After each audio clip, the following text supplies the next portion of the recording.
Olá, alunos! Eu sou a Juliana e esse é o Curso de Artes. Na aula de hoje a gente vai conversar um pouquinho sobre patrimônio cultural. A gente precisa saber identificar na prova do Enem o que é o patrimônio material e o que é o patrimônio imaterial quando a gente fala de patrimônio cultural, certo?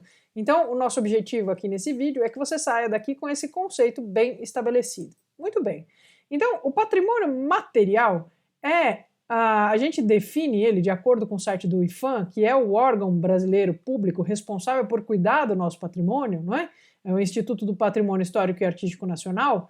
No site do IPHAN, a definição é essa aqui, ó. São todos os bens tombados de natureza material que podem ser imóveis, como cidades históricas, sítios arqueológicos e paisagísticos e bens individuais, ou móveis, como coleções arqueológicas, acervos museológicos, documentais, bibliográficos, arquivísticos, videográficos, fotográficos e cinematográficos, certo? Então o IPHAN é responsável por definir o que vai ser considerado patrimônio material, por fazer o processo para tentar proteger esse patrimônio material e conservá-lo, certo? Esse é o objetivo desse órgão público que a gente tem, que faz parte, então, do governo brasileiro, do Estado brasileiro, não é? Quando a gente olha, então, em termos do que pode ser patrimônio material, vamos dar uma olhadinha em umas fotos para a gente perceber, tentar guardar, não é? O que significa patrimônio material. Então, o patrimônio material ele vai ter alguma coisa que é muito concreta, que a gente consegue identificar, não é? Então, no caso, por exemplo, do Centro Histórico de Ouro Preto, que tem uma série de edifícios históricos, né? Não só as igrejas, mas também sedes do governo, na época da mineração, principalmente, certo? Então, muitos edifícios do século XVIII, né, que foram preservados e que chegaram até a gente e que, portanto, são considerados patrimônio cultural material brasileiro, certo? A gente também tem outros tipos de patrimônios, como, por exemplo, os arqueológicos, né, como é o caso do conjunto da Serra da Capivara, no Piauí, que é um parque nacional, porque também é um conjunto natural importante, mas que contém, então, pinturas rupestres, né, do período de uma ocupação muito, muito antiga brasileira, coisa de 20 mil anos, e esse conjunto, então, é definido como patrimônio cultural material brasileiro, porque você pode ir até lá para ver as pinturas rupestres, então, que estão nas paredes das cavernas, né? Então, é um outro tipo de patrimônio material. Um outro tipo ainda é o Mercado Ver-o-Peso, de Belém do Pará, que tem a estrutura arquitetônica que recebe, né, que é sede desse mercado faz muito tempo, que faz parte, então, de toda uma forma de se relacionar com a cidade, com o comércio, né, e com as tradições populares, que está colocado lá na cidade de Belém, tá certo? Então também é patrimônio material, a estrutura física mesmo do mercado é patrimônio material. E por último, monumentos também são, penúltimo, monumentos como essa aqui, que é a mão do Memorial da América Latina, em São Paulo, que é um espaço, um centro cultural reservado, né, pensado para celebrar a América Latina, e tem esse monumento, então, em forma de mão, que tem uma espécie de sangue que escorre aqui no formato do continente.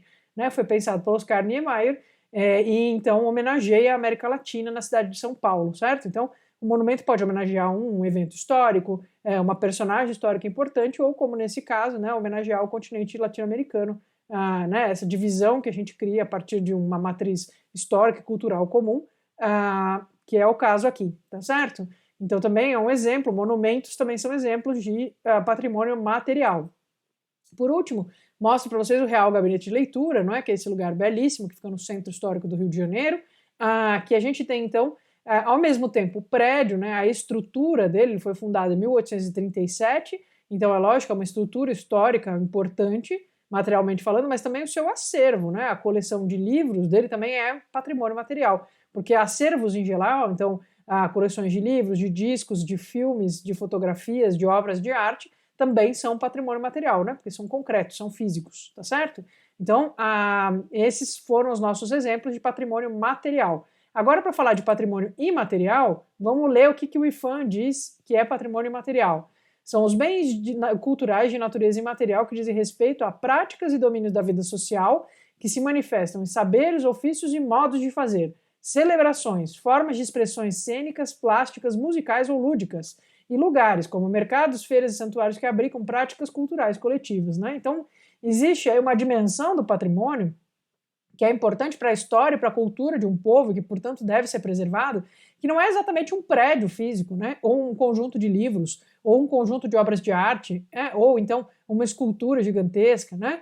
existe aí algo da dimensão do patrimônio que, de fato, a gente se caracteriza pela imaterialidade porque está aqui agora, e é sazonal, existe numa determinada época do ano, depende das pessoas, né? Às vezes é a apresentação de uma dança, de um espetáculo, às vezes é um jeito de fazer alguma coisa. Então isso é o que a gente chama de patrimônio imaterial. Teve uma época que a prova do Enem gostava muito de cobrar sobre patrimônio imaterial. Hoje em dia não tem sido um tipo de questão tão comum, mas é importante vocês saberem, né? Porque é uma coisa simples e sabendo você se vira bem nessa parte da prova.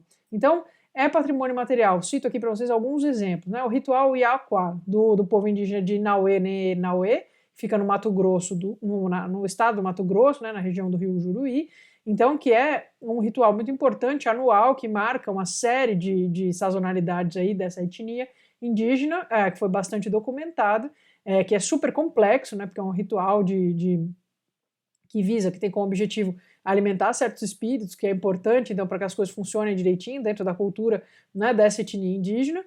Então, a gente considera patrimônio material, né? Porque, lógico, depende das pessoas. Envolve coisas materiais? Envolve, né? Envolve adereços, adornos, comidas, mas também vai envolver cânticos, vai envolver danças, né? Vai envolver cerimônias religiosas propriamente ditas, né? Então, esse conjunto todo é patrimônio imaterial cultural brasileiro, certo? Porque documenta, né, toda uma dimensão cultural do Zenauê, Nauê, então, que faz parte, não é, dessa riqueza cultural que é o Brasil.